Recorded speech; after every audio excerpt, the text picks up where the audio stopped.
Thank you so much, Russell. I appreciate that, and I want to thank everyone for being here. And first, I want to say I know that Russell feels these issues so deeply, so personally, and he and I have been through a lot of good causes together. We have been at the barricades on many, many occasions.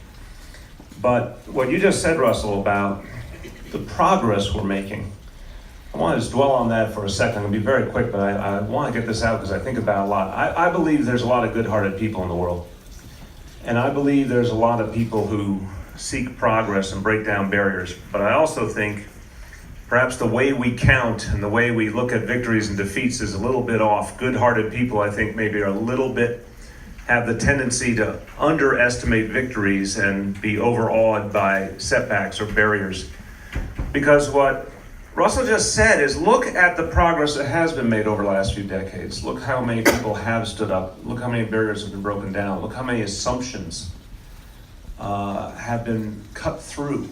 There's so many examples that you could use of forms of bias, division, structural racism that we thought were unmovable just 10, 20, 30 years ago, when we've seen some real progress.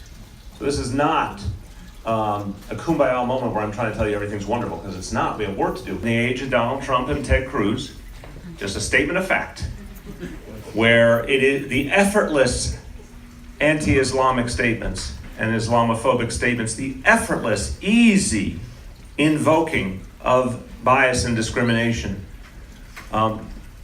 that this moment in history is fundamentally against our values. I really believe it's against the majority view of this country squarely. But it's real simple. We have to stand up and fight it.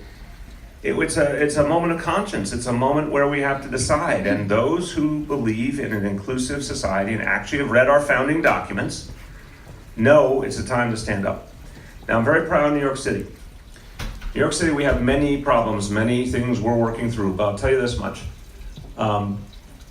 We understand some of the basics. And I'm going to go everywhere I can talking about this. I'll give you a great example. Our police force. We're very proud of our police force. The whole country admires our police force, the NYPD.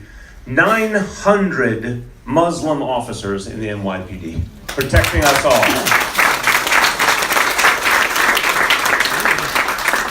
Again, not spoken in a partisan fashion, but when Ted Cruz has said we should patrol, quote unquote, patrol and secure Muslim neighborhoods, I guess he wanted our Muslim officers to go and patrol and secure their own neighborhoods. It just puts the lie to the whole thing, because those 900 officers are doing what every other officer does, giving of themselves to every kind of New Yorker. They don't stop and check identity or religion. They just serve. We used to make some mistakes in this city.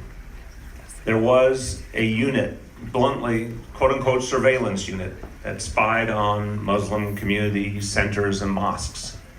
When I came into office and Bill Bratton came in as our police commissioner, we said that had to end, because it literally was undermining the very thing we were trying to achieve, which is understanding and consistency with our values. But also, if we're going to draw everyone together in common cause, you can't send a message that there's something wrong with people, or you're holding them at arm's length, or you suspect them, any more than you could with any other community if you expected them to be your allies and your brothers and sisters. So we ended that.